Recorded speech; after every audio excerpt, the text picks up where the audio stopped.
예, 454쪽이고요. 그리고 다음 주 수업이 좀 연장 수업이 있다 그랬잖아요. 예, 뭐, 그렇게 길게 안 해요. 예, 길어도 1시간에서 1시간 반 정도면 끝날 거예요. 예, 그러니까 한 4시에서 4시 반 사이에 끝날 거니까, 예, 6시라고 이게 나와 있는 것 같은데, 그렇지 않아요. 예. 자, 454쪽에 535조 제1항. 목적이 불능한 계약을 체결할 때 그 불능을 알았거나 알 수 있었을 일단 목적이 불능한 계약이라고 되어 있죠. 이게 바로 이제 원시적 불능이고요. 그러니까 알았거나 알 수 있었을 자는 상대방이 그 계약의 유효를 믿었음으로 인하여 받은 손해를 배상해야 한다. 그래서 유효를 믿었음으로 인하여 받은 손해가 바로 신뢰이익이죠. 신뢰이익을 배상하는데 한도가 있죠. 계약이 유효함으로 인해 생길 이익을 넘지 못한다. 이행이익을 초과할 수 없고요. 2항. 전항의 규정은 상대방이 그 불능을 알았거나 알 수 있었을 경우에는 적용하지 아니한다. 선의무과실한다고 했죠. 그래서 우리가 불능의 유형을 볼 때 원시적 불능이 있었고 후발적 불능이 있었는데 일단 첫 번째 원시적인지 후발적인지 기준이 되는 시점은 이행기예요, 계약시예요? 계약시요. 계약 당시지 이행기가 아닌 점 조심하시고요. 그럼 원시적 불능의 경우에는 효력이 뭐라고 했냐면 무효예요. 무효. 근데 후발적 불능은 무효가 아니라고 했죠. 무효합니다. 근데 원시적 불능으로 무효가 되면 이때 발생하는 문제가 바로 뭐였냐면 계약 체결상의 과실책임. 지금 우리가 방금 읽은 535조의 계약 체결상 과실책임이 문제가 되는데 여기서 이제 계약 체결상 과실책임은 악의 또는 과실이 있는 자가 그 원시적 불능이라는 걸 전혀 모른 선의 무과실의 자에게 뭘 배상해야 되냐면 신뢰이익을 배상합니다. 신뢰이익을 배상하는데 근데 무제한 배상이 아니라 이행이익을 한도로 배상한다라고 했죠.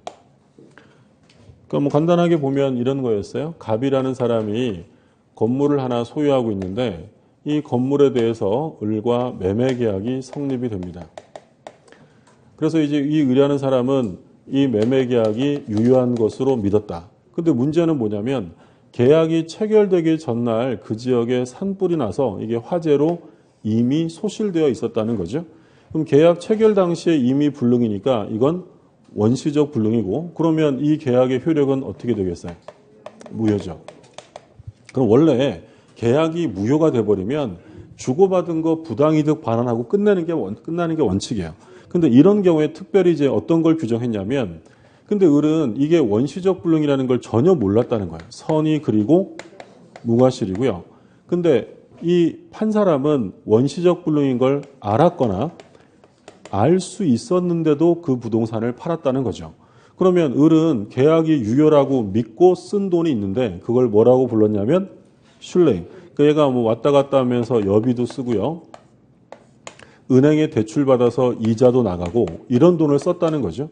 근데 이 을이 이게 원시적 불능임을 알았더라면 이런 돈을 썼을 리가 없다라는 거예요. 그러면 그걸 누가 배상해 줘야 되냐면 갑이 을에게 신뢰이익을 배상해 줘야 한다.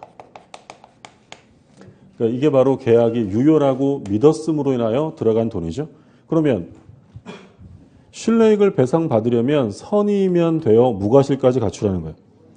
이거 중요하죠. 선의뿐 아니라 무과실까지. 만약에 이 을이 원시적 불능이라는 걸 몰랐는데 알 수 있었대요. 알 수 있었다면 신뢰이익 배상해야 할 필요 없는 거야. 할 필요 없는 거야. 선의 무과실. 바꿔서 말하면 알 수 없었을 때만 배상을 받는 거고요. 그럼 갑은 무조건 배상하라는 거 아니고 알았거나 알 수 있었을 때. 그럼 만약에 갑도 선의 무과실이었다. 원시적 불능인 걸 전혀 알 수 없었다면 신뢰이익 배상해야 할 필요 없어요. 할 필요 없어요. 그래서 악의 또는 과실이 있는 자가 선의 무과실의 자에게 배상하는 감사합니다.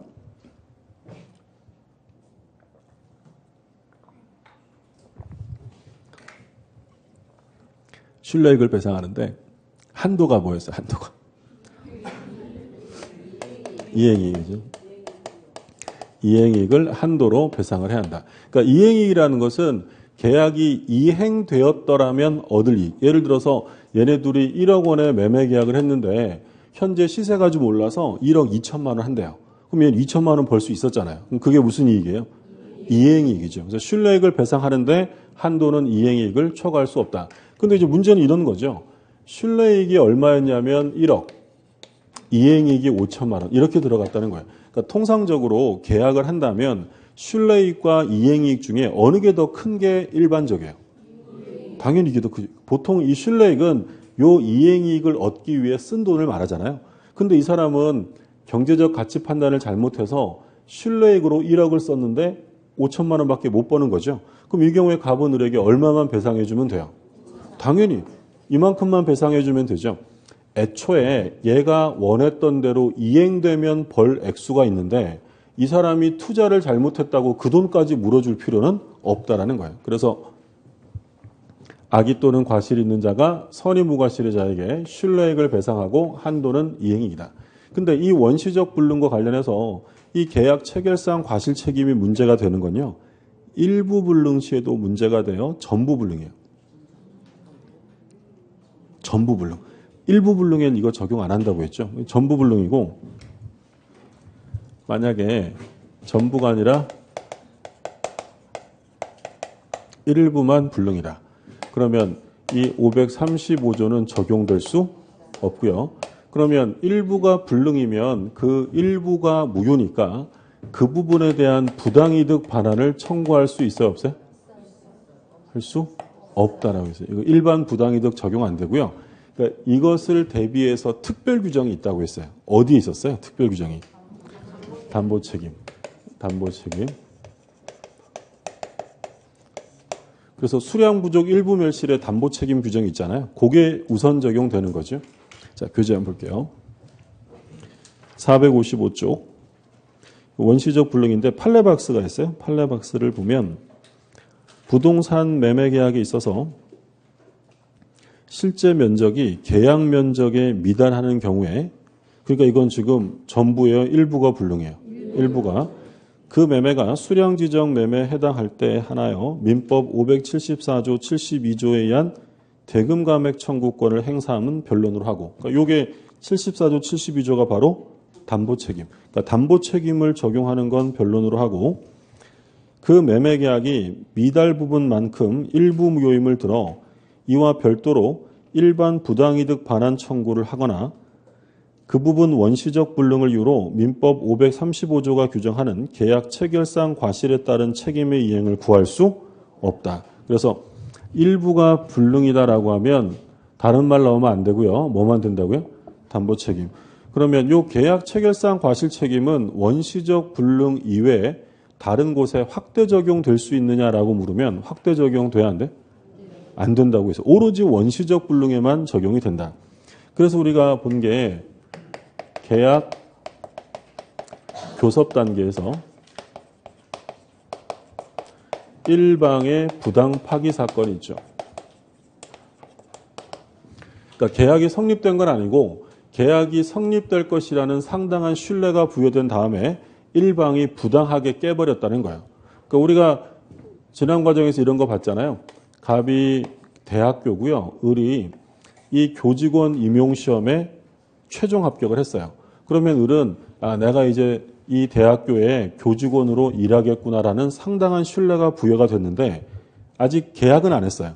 그래서 을이 계속 기다리고 있는데 1년 넘게 연락 없다가 갑자기 뭐라고 하냐면 우리 학교의 인사 문제 때문에 그 합격이 취소되었습니다. 라고 일방적으로 통보한 거예요. 그럼 정당한 파기예요? 부당한 파기예요? 만약에 정당한 파기면 할 말 없는데 이게 부당 파기라면 을이 갑에게 어떤 책임을 물을 것이냐라는 거죠.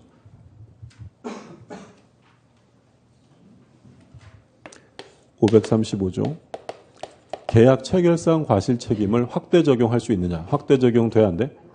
안 된다라는 거고요. 그럼 이 경우에 채무 불이행 책임을 물을 수 있느냐? 안 되겠죠. 왜 안 돼, 이건? 계약이 성립하지 않았으니까. 그러면 계약이 없는 상태에서 손해배상이라고 하면 뭐가 나와요? 채무 불이행 아니면 불법행위죠. 불법행위 손해배상으로 신뢰손해에 대한 배상을 해야 한다라는 게 판례 입장이죠. 자, 예를 들어서 갑이라는 곳에서 조각공원을 만든대요. 조각공원. 그래서 이제 이 공원에 조각공원을 만들어야 되니까 조각 예술품을 설치할 예술가를 경쟁 입찰합니다. 그래서 이제 A, B, C, D 이름 있는 조각가들이 전부 다 이제 이 경쟁 입찰에 참가를 해서 A가 1등으로 선발이 됐어요. 그러면 이 조각가는 이제 나의 예술 작품을 이 공원에 설치하겠구나라는 상당한 신뢰가 부여된 거예요. 근데 아직 이 용역 계약은 체결되진 않았어요. 일단 선발은 된 거죠. 그런데 1등으로 선발이 됐는데 이 갑 쪽에서 뭐라고 하냐면 예산 문제 때문에 이 조각공원 건립이 백지화되었다라고 합니다. 이거 역시 뭐 한 거예요? 부당하게 파기한 거죠. 그러면 이 선발된 A가 이 갑을 상대로 어떤 책임을 물을 수 있느냐? 계약 체결상 과실 책임 돼야 안 돼? 확대 적용 안 되고 채무불이행 안 돼. 계약이 성립 안 됐으니까. 그럼 뭐만 된다고요? 불법행위 손해배상 청구만 구할 수 있는데 모든 손해가 아니라 뭐만? 신뢰손해. 그러니까 이게 계약이 유효라고 믿고 들어간 돈. 그 돈만 되는 거고요. 그럼 만약에 요 A라는 사람이 요 경쟁 입찰에 참가하기 위해서 견적서나 그러니까 경쟁 입찰을 그냥 대충 하는 게 아니라 이런 뭐 어떻게 설치하고 막 이런 제안서를 내야 될 거 아니에요. 견적서나 제안서에 작성 비용이 있다면 이 작성 비용이 신뢰손해에 포함될 수 있겠느냐라는 게 문제가 됐는데요. 될까 안 될까요? 견적서나 제안서를 작성해서 경쟁 입찰에 참가하는 건 언제나 1등으로 선발되는 거예요. 좌절될 수도 있어요. 좌절될 수도 있죠. 이건 신뢰손해에 포함되지 않는다라는 게 판례 입장이에요. 그래서 신뢰손해배상을 청구할 수 있고 그리고 이 A가 이렇게 부당 파기 당함으로써 인격권이 침해되었다면 정신적 침해에 대한 손해배상을 청구할 수도 있다는 거예요. 정신적 손해배상 우리 뭐라 그래? 위자료라고 하잖아요. 위자료는 이혼할 때만 위자료가 아니고요. 이 정신적 손해에 대한 손해배상 위자료도 청구할 수 있다는 게 판례고. 자, 교재 한번 볼게요. 맨 밑에 확대 적용 있죠? 다음 페이지 보시면 판례 박스가 있어요. 판례, 계약 교섭의 부당한 중도 파기가 불법 행위를 구성하는지 여부, 적극, 손해배상 범위인데 파란 글씨만 보세요. 상당한 이유 없이 계약 체결을 거부하여 손해를 입혔다면 자, 뭘 구성한다고 되어 있어요?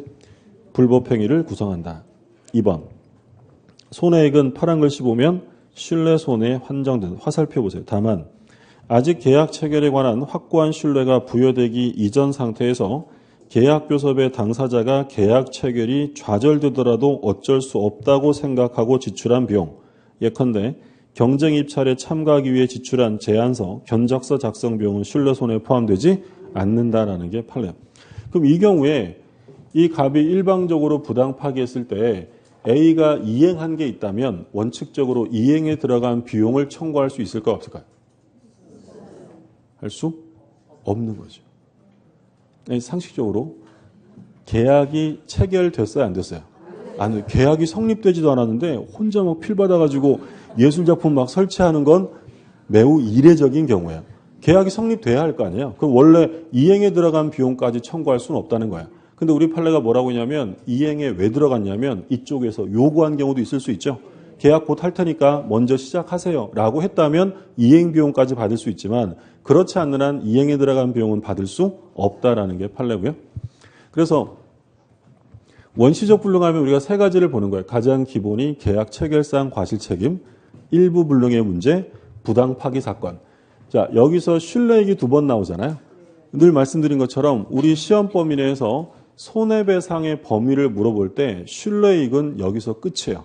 그러면 나머지 다른 곳에서 손해배상이라고 하면 전부 다 뭐라고 생각하시면 돼요? 이행액이 원칙이니까. 신뢰액은 여기서 끝이에요. 다른 데서 나오면 안 되고. 자, 그 다음에 이제 후발적 불능입니다. 후발적 불능은 무효가 아닌데 이때는 이제 경우를 나누죠. 왜 후발적으로 불능이냐? 채무자의 잘못이 책임이 있느냐 없느냐로 나눠요. 만약에 채무자의 잘못이 있으면 우리가 뭐라고 불렀어요? 채무 불이행. 채무자의 잘못이 없으면 위험 부담의 문제가 생기게 됩니다.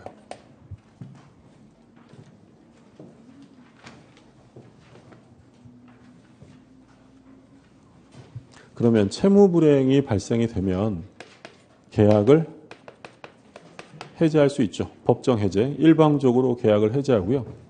그 효과로 원상 회복을 청구하고 별도로 손해배상을 받을 수 있다. 그러면 계약을 해지하고 청구한 이 손해배상은 신뢰이기 원칙이에요? 이행이기 원칙이에요? 이행이익. 신뢰이익은 이제 끝난 거예요. 물론 신뢰이익을 선택할 수는 있지만 이행이익을 원칙으로 하고, 그리고 계약을 해지하지 않고 이행에 가름한 손해배상을 청구할 수 있는데 그게 우리 소위 전보배상이라고 했어요. 그러니까 전보배상이라는 건 이행 대신에, 그러니까 계약을 해지하지 않고요. 이행할 돈을, 이행에 해당되는 대금을 달라는 거죠. 그러니까 대표적으로 갑이 을하고 A 부동산과 을이 소유하는 B 부동산을 서로 교환하기로 계약을 합니다. 그럼 이건 쌍무계약이니까 교환계약은 서로 이행을 할 때 동시에 이행을 해야 돼요. 근데 만약에 이 목적물이 멸실됐어요. 자, 멸실되었다. 교환계약이 체결되고 목적물이 멸실됐다면 일단 소유권 이전은 불가능해졌어요. 계약은 유효해요? 무효해요? 유효하죠. 후발적이니까. 그래서 원시적인지 후발적인지를 제일 먼저 보셔야 돼요. 그래서 후발적이면 계약은 무조건 유효해요. 그러면 이제 뭘 보시라고요? 얘 잘못이 있냐 없냐요. 만약에 이게 자연재해로 멸실되었다면 채무불이행이 아니라 위험부담이죠. 그럼 얘 잘못이 아니니까 을이 해지하고 손해배상 같은 거 청구할 수 없고요. 다만 멸실되고 얘는 B부동산을 넘겨받을 수, 자, 누가 위험을 부담하는 게 원칙이에요? 서로 채무가 있잖아요. 그러면 얘 잘못 없이 목적물이 멸실되었다. 이 을한테 넘겨받을 수 있어요, 없어요? 아니, 상식으로 생각해 보세요.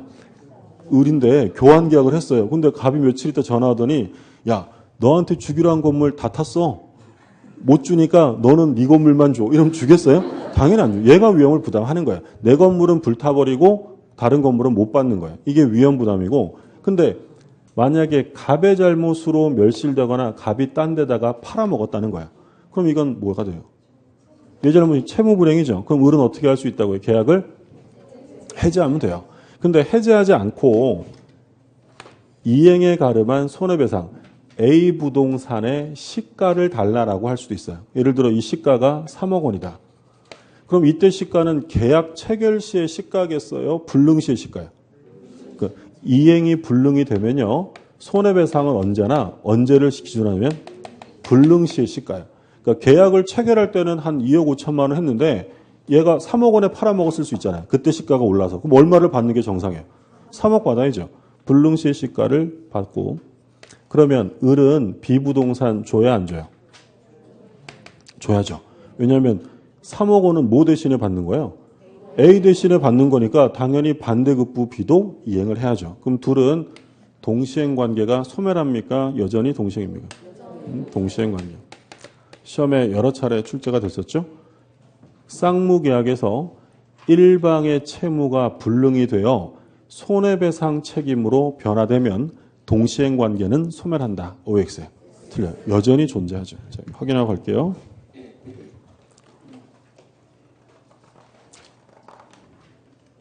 한 장 넘겨보시면 458쪽에 판례박스입니다. 458쪽에 판례박스에 2번 볼게요. 2번. 2번의 판례박스 2번에 동시행 관계에 있는 쌍방의 채무 중 어느 한 채무가 이행 불능이 됨으로 인하여 발생한 손해배상 채무도 여전히 다른 채무와 동시행 관계에 있다. 이 얘기하는 거죠.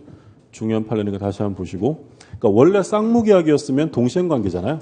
그럼 A 대신에 돈으로 바뀐 거니까 동일성이 유지가 되기 때문에 동시행 관계는 그대로 존속합니다. 그게 이제 전보배상 얘기하는 거고요. 그 다음에 위험부담은 원칙은 누가 부담하는 거냐면 채무자가 부담을 합니다. 근데 예외적으로 채권자가 부담을 하는 경우도 있죠.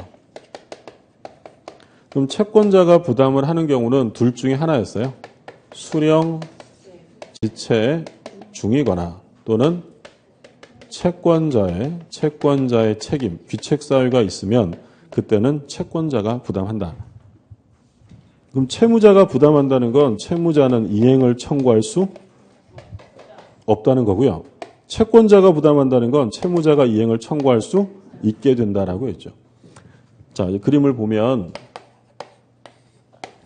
갑이을하고 부동산의 매매 계약을 합니다. 자, 근데 목적물이 예를 들어 멸실, 소실되었다.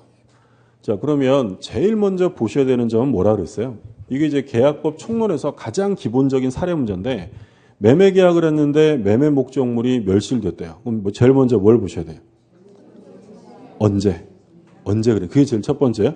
만약에 계약이 체결되기 전에 멸실된 거다라고 하면 이 매매 계약은 무효가 되고요. 계약 체결상 과실 책임만이 문제가 돼요. 자, 근데 지문에 봤더니 계약이 체결된 다음 날에 자연재해로 멸실됐대요. 그러면 소유권 이전은 불가능한 거예요. 그럼 만약에 매매계약 체결 후에 목적물의 멸실로 소유권 이전이 불능으로 확정되면 매매계약은 무효가 된다. OX예요. 틀려요. 그렇죠? 이건 후발적이니까 계약은 유효해요. 제일 먼저 볼 게 원시적인지 후발적인지를 보셔야 되고요. 그럼 후발적이면 계약은 유효합니다. 그럼 그 다음에는 뭘 보셔야 한다고요? 채무자. 갑의 잘못이 있느냐 없느냐를 봐야 돼요. 그럼 만약에 번개 맞고 불타버렸어요. 번개 맞고 불타서 소유권 이전이 불능으로 확정이 되면 을은 최고를 하지 않고 이행 제공 없이 즉시 계약을 해제할 수 있다. OX요? 갑이 계약을 체결한 이후에 목적물이 자연재해로 멸실되어 소유권 이전이 불능으로 확정되면 을은 최고를 하지 않고 이행 제공 없이 즉시 계약을 해제할 수 있다. 라고 하면 틀리는 거예요. 그렇죠? 이건 얘 잘못이 아니에요. 해제는 언제만 나온다고요? 채무불이행이고 지금은 채무불이행이 아니라 위험부담의 문제가 나오고 얘 잘못이 아닌데 얘한테 해제하고 손해배상 청구하고 이런 거 인정해 줄 수 없다라고. 그거 제일 조심하시라고 했죠. 다른 시험에서 한번 뭐라고 나오냐면 자연재해로 목적물이 멸실된 경우 을은 갑에게 손해배상은 청구할 수 없지만 계약을 해제할 수 있다. OX에. 안 되는 거예요. 얘 잘못이 아닌데. 그럼 이때는 오로지 무슨 문제만? 위험부담. 그러니까 얘가 해제하고 손해배상 이런 말 나오려면 갑의 잘못이 있어야 돼요. 얘가 딴 데다 팔아먹었다든지 갑이 뭐 난로를 발로 차서 불태워 먹었다든지 얘 잘못이 있어야 해제란 말이 나와요. 얘 잘못이 없으면 그건 그냥 위험부담이에요. 그럼 만약에 을이 갑에게 계약금으로 매매 계약하면서 예를 들어 한 1,000만 원 줬대요. 근데 그 후에 자연재해로 멸실되었다. 그러면 첫 번째, 이 갑은 을에게 대금 달라고 청구할 수 있어요, 없어요?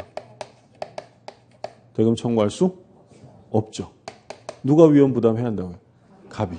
이해되셨죠? 우리가 할 때마다 뭐라 그랬냐면 제가 집에 을인데 매매 계약했는데 계약금도 줬어요? 근데 갑이 며칠 있다가 전화하더니 야, 그거 네가 계약한 거 번개 맞고 다 탔어 이럽니다. 그럼 을이 야, 너 상심이 크겠다 이러면서 중도금 잔금 바로 주나요? 당연히 안 줘요. 대금 안 주는 거고요. 그럼 을의 입장에서는 야, 안타깝지만 내가 줬던 계약금도 돌려줘라고 부당이득 반환을 받아가는 거예요. 그러면 갑의 입장에서는 내 건물은 불탔지만 돈은 한 푼도 못 받는 거예요. 그러니까 누가 위험을 부담한다고요? 갑, 채무자 위험 부담주의가 원칙이다라는 거예요. 그런데 을이 원래 4월 15일 날 인도받기로 했는데 얘가 안 받았어요. 그거 우리 뭐라 그랬죠? 수령지체. 수령지체는 뭐라고도 불렀냐면 채권자 지체라고도 했어요. 그러다가 4월 16일 날 번개 맞고 다 탔다. 그러면 이때는 을이 제때 받았으면 을내지 불나는 거잖아요. 이런 경우에는 갑이 을에게 대금을 청구할 수 있어요. 첫 번째가 수령지체 중이고 두 번째는 뭐 말할 것도 없죠. 을이 매매 계약을 체결하고 매매 목적물에 을이 놀러 가서 을이 불냈어요. 그럼 당연히 누가 책임져야 돼? 우리 책임져야죠. 그 얘기하는 거죠. 그래서 채권자의 책임이 있거나 수령지체 중에는 누가 부담하냐면 채권자. 그러니까 이게 가장 기본이에요. 목적물이 멸실됐다 이러면 제일 먼저 뭘 보시라고요? 언제? 원시적이냐? 후발적이냐? 원시적이면 무효가 되면서 535조 끝나는 거고요. 후발적이면 계약은 유효해요. 그럼 이제 그 다음에 뭘 보셔야 되냐면 왜 그랬느냐? 채무자의 잘못이 있냐 없냐? 채무자의 잘못이 있으면 뭐예요? 채무불이행. 그러면 해제로 가는 거예요. 근데 채무자의 잘못이 없으면 그건 위험부담의 문제니까 해제 이런 말 써서는 안 된다라는 거죠. 자, 교재를 한번 볼게요.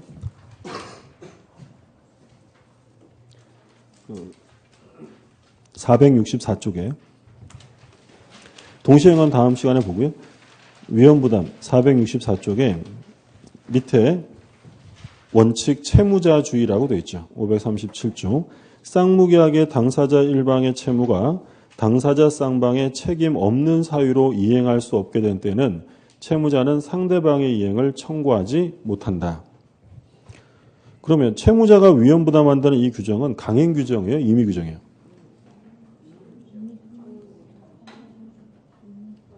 국가가 나서서 반드시 채무자 네가 부담해. 이럴 이유는 없잖아요. 그러니까 합의가 있으면 합의가 우선하겠죠. 임의 규정이요. 그러니까 이건 유상 쌍무계약으로 대등 당사자라고 했죠. 그럼 대등 당사자 예를 들어 뭐 매매계약이라든지 이런 것들은 뭐 경제적 강자 약자가 구별되지 않기 때문에 법이 강제를 할 이유가 없어요. 그렇죠? 임의 규정이에요. 임의 규정. 오른쪽에 채권자주의가 있습니다. 538조 제1항. 쌍무계약의 당사자 일방의 채무가 뭐라고 되냐면 채권자의 책임 있는 사유. 채권자 책임으로 이행할 수 없게 된 때는 채무자는 상대방의 이행을 청구할 수 있다. 채권자의 수령지체 중에 당사자 쌍방의 책임 없는 사유로 이행할 수 없게 된 때도 같다. 두 가지 나왔죠? 채권자 책임하고 수령지체. 자, 이 항을 보세요. 전항의 경우에 채무자는 자기 채무를 면함으로써 이익을 얻은 때는 이를 채권자에게 상환해야 한다. 그러니까 무슨 얘기냐면 전항의 경우니까 누가 위험을 부담하는 경우예요? 채권자. 그럼 만약에 이 계약에서 채권자가 부담을 한다라고 하면 채무자는 얘한테 대금을 받을 수가 있어요, 없어요? 그러니까 수령지체 중이거나 채권자의 잘못이 있으면 갑은 대금을 청구할 수 있죠. 근데 갑은 이행을 해요, 이행을 하지 않아요? 불타버렸으니까. 그러니까 얘는 이행 의무를 면하면서 반대급부는 받잖아요. 그러면 오히려 갑이 더 이득을 볼 수 있죠. 아예 이행을 안 하게 됐으니 이행의 비용이 하나도 안 들어가는 거예요. 그럼 얘는 이중의 이득을 볼 수 있기 때문에 그 비용은 어떻게 하라는 거예요? 돌려줘라. 공제하고 받으라 이런 얘기죠. 이해되셨죠? 예.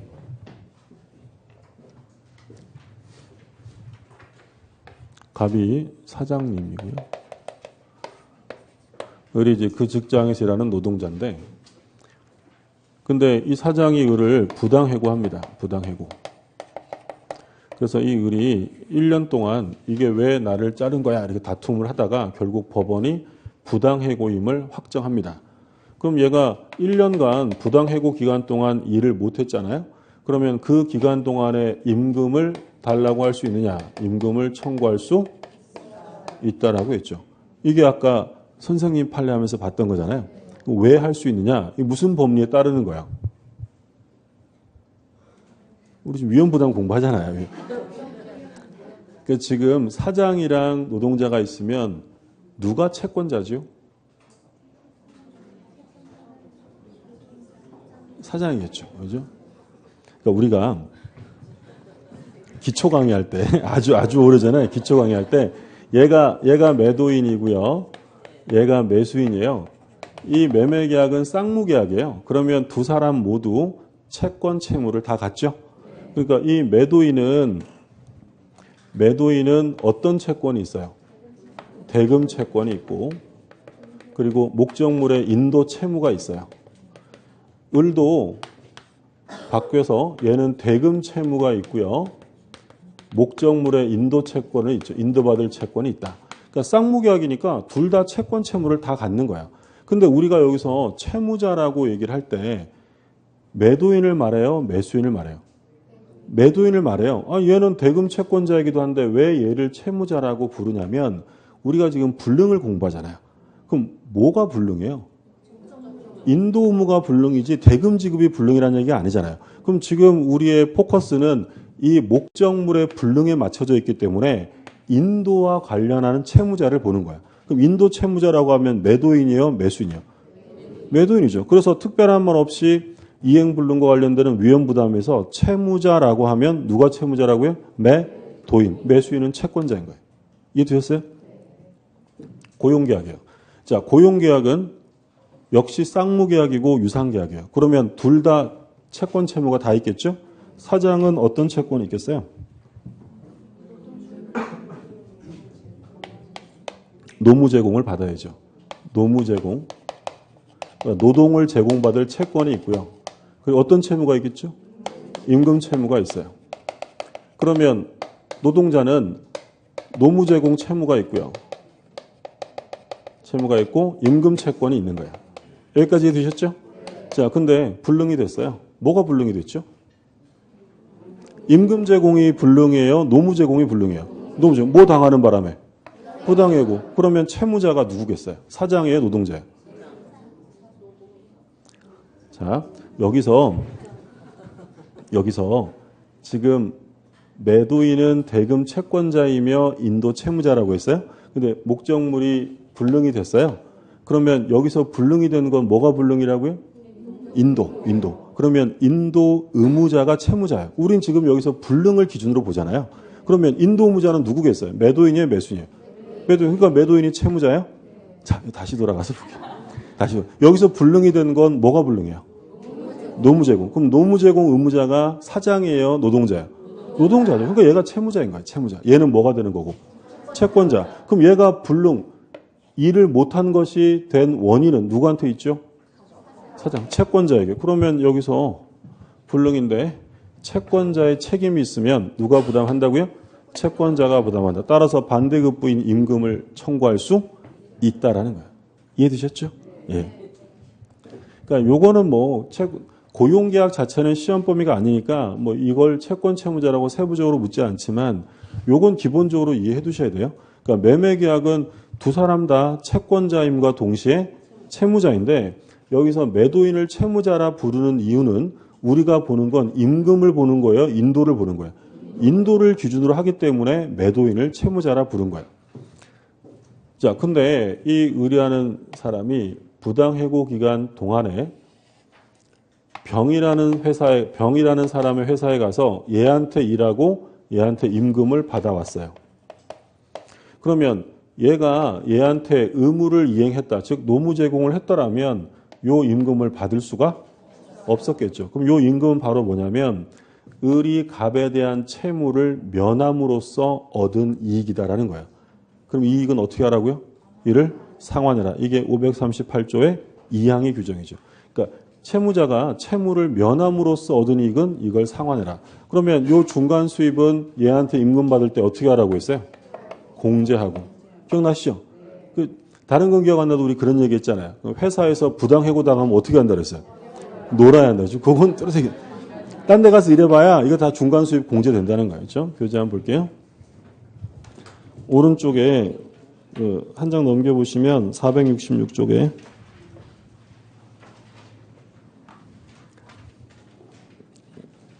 판례박스가 있습니다. 538조 2항의 의미. 사용자의 귀책 사유로 인하여 해고된 근로자가 해고 기간 중에 다른 직장에서 근무하여 지급받은 임금은 민법 제538조 2항에 규정된 자기 채무를 면함으로써 얻은 이익에 해당하므로 무슨 말인지 아셨죠? 사용자는 근로자에게 해고 기간 중에 임금을 지급함에 있어 위와 같은 이익을 공제할 수 있다. 그 얘기고요. 자, 문제 볼게요. 갑과 을이 을 소유 주택에 대한 매매 계약을 체결하였는데 주택이 계약 체결 후 소유권 이전 및 인도 전에 소실되었다. 자, 그러면 일단 계약은 유효예요? 무효예요? 그러니까 원시적이냐 후발적이냐를 먼저 보시라고 했죠. 어떻게 된 거예요? 계약 체결 후. 여기서 이전 및 인도 전이니까 원시적 이렇게 생각하시면 안 되는 거야. 원시적은 계약 체결시를 기준으로 판단하는 거고요. 틀린 것입니다. 그럼 1번 갑과 을의 책임 없는 사유로 소실되었다. 무슨 문제죠? 위험부담. 그러면 갑은 을에게 대금 청구할 수 있어요? 없어요? 을은 갑에게. 사람이 좀 바뀌었죠? 여기서 매도인이 누구죠? 을. 그러니까 을이 갑에게 팔았다는 거예요. 을이 매도인, 갑이 매수인.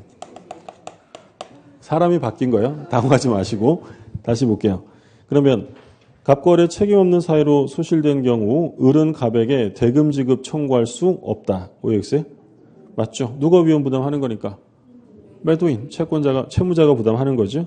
2번 갑과 을의 책임 없는 사유로 소실되었다. 역시 위험 부담이죠. 을이 계약금을 수령하였다면 갑은 그 반환을 청구할 수 있다. OX에? 맞죠? 이 계약금 받은 건 위로금이 아니라 그랬어요? 부당이득으로 돌려줘야 되고. 3번 갑의 과실로 주택이 소실되었다. 누구 잘못이에요? 갑이면 채권자의 잘못이죠. 그러면 대금 청구할 수 있다라고 나와야죠. 을은 갑에게 매매대금 지급을 청구할 수 있다. 4번 을의 과실로 주택이 소실되었다. 자, 을이면 누구예요? 채무자죠. 그럼 이건 무슨 문제죠? 채무불이행. 그러면 갑은 계약을 해제하고 손해배상 청구할 수 있고요. 5번 갑의 수령지체 중에 갑과 을의 책임 없는 사유로 주택이 소실된 경우, 자, 중요한 말은 뭐야? 수령지체 중에 멸실되었다. 그러면 대금 청구할 수 있다라고 하죠. 을은 갑에게 매매대금 지급을 청구할 수 있다라고 해야죠. 틀렸습니다. 답은 5번이고요. 자, 여기까지가 이제 위험부담이고, 그리고 동시행관계가 앞에 남았는데, 오늘 여기까지 볼게요. 여기까지 보고 다음 주에 이어서 보도록 하겠습니다. 네, 수고하셨습니다.